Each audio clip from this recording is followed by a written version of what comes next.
Hello, my belly buttons! Today we're going to be doing a tour of my base. Now, you're probably overwhelmed just looking at it, because I know I am, in comparison to my other base. Because the first thing you'll notice is probably the grappler, because the human eye sees yellow as the first thing, which is why caution signs are made of yellow and black. I'm not sure what the yellow, or the black is for, but yellow is the most detectable color on the eye spectrum. I'm not sure what it's officially called. But yeah, the more you know. Today I learned, like the subreddit. So you'll notice I have Scorchers down here, and what Scorchers are these really cool flame tanks. They're some of the best units in the game, if not the best units in the game. And we're going to be doing a raid with them, just to kind of give you an idea. Now this base looks pretty intimidating, I'm sure, but I have a strategy. So you see what the Scorchers do is they have the attention span of a squirrel with ADD. They get distracted very easily, so they're very vulnerable to boom cannons. So we're going to shock those really quickly. And they don't have the best attack. They're definitely far from the tornadoes, but they're very tanky. The tanks themselves aren't very tanky, but they do a lot of damage. So this is basically a glorified Zuka combo, heavy Zuka. And you can see when they explode, they do damage to nearby buildings, which is very good for us. Because if they die, it's still kind of an okay thing. It's kind of like putting confetti in your tire. So if your tire blows up, a bunch of confetti will shoot out, and it's kind of good. So you'll see we have critters too. I'm just going to show you those really quickly. They don't do much damage, but if you need to distract the boom cannon, they work very well, but they do use a lot of gunboat energy. Speaking of gunboat energy, you'll notice that the Scorchers take a lot of gunboat energy to deploy. Like, a lot. 12 per Scorcher. And they're pretty expensive. Normally it takes about 200,000 gold, but only two Scorchers died, it looks like. So you can see a few, islands here, and I have quite a bit of them. I just kind of let them pile up because they do get harder as you accomplish them. And you notice we do have the War Factory. Now if you don't know what the War Factory is, you can see the rewards on the side here, and you have your standard stuff like wood, iron, but you also have a gear over there, it looks like, and 2 power cells.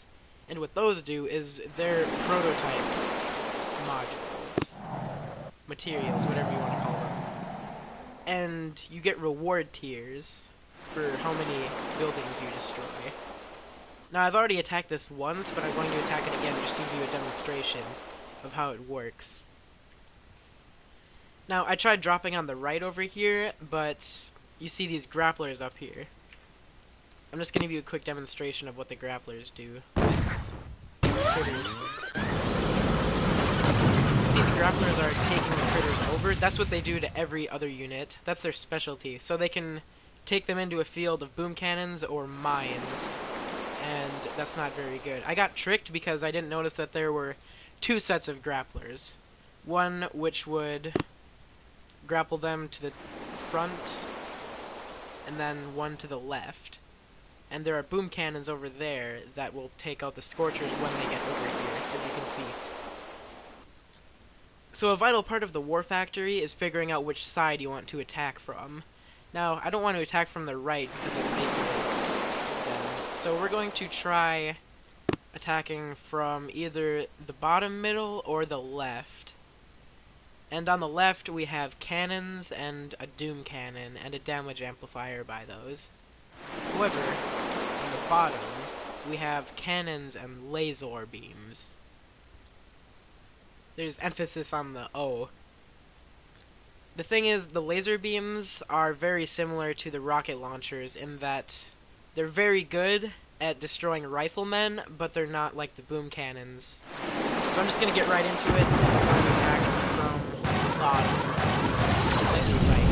So what we're going to do is we're going to shock the middle there, so that boom cannon and the shock launcher that do quite as well.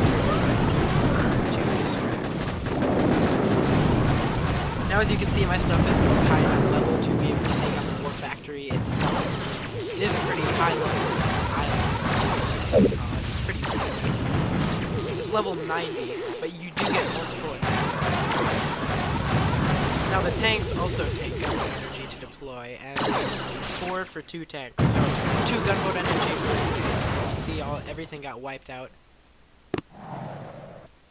I'm not quite sure what the optimal strategy for the war factory is yet, because I only recently got it on account of building the weapons lab back in August, and building the weapons lab will unlock 2 new events.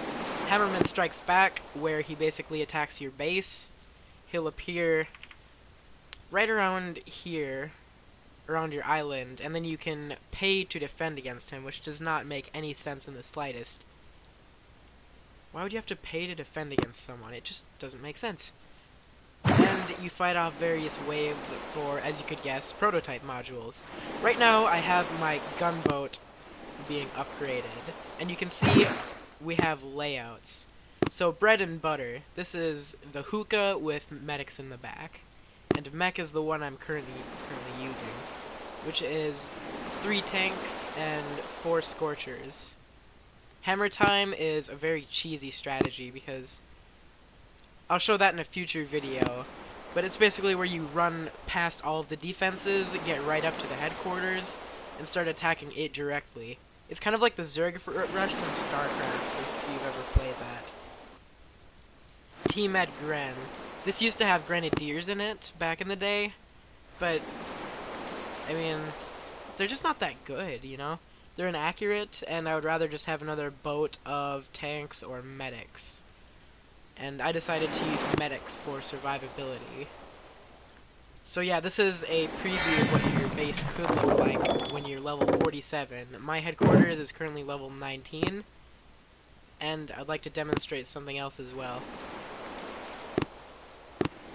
This is my hammer time layout. So when Hammerman strikes back, he doesn't use gunboat energy like anyone else does. Initially, he'll just strike a few buildings with artillery shots, and then he deploys all of his troops, and they don't have the best AI. He doesn't use flares either, so they're all just going to go through this wall. I'm sure Donald Trump would be very proud of me. And our last line of defense would be those sniper towers. Now the prototype is just kind of sitting there out in the open because I haven't saved it with the loadout yet. I mean, there's not much point. The prototype weapons only last a few days. I think it's a week. Yeah, I'm pretty sure it's a week. All of them last a week, so from a damage amplifier to a shock blaster, they all just last 1 week. And on the final day, they start to put and smoke. Like Snoop Dogg on 420. So, there you go. A quick preview of what your base will look like if you keep your dedication strong. And you can see when we switch layouts, things flash red. And when things flash red, that basically means because when we took the snapshot of the base, air quotes, you can't see that, those objects weren't there. So these statues, when I saved the base layout, they were not there at the time. I am planning on doing some high-level raids, but I also want to splice that in with my other account. I could switch to that pretty quickly. I just kind of want to show you how to do it. So, you go to Accounts, and then you sign out of Google Play, and then you just kind of wait for it to do its thing. This is if you want to have 2 accounts at once. And you can just switch. And your progress is saved on the other account automatically. So here is our other base. You can see it looks pretty small and insignificant in comparison. So I will be doing some raids later on with this account, because we do have the heavy and our riflemen. But for now I think I'm going to cut it here, because you kind of get a preview and an idea of what a high-level base looks like and what you can do with it. So, okay, that's it. Peace out.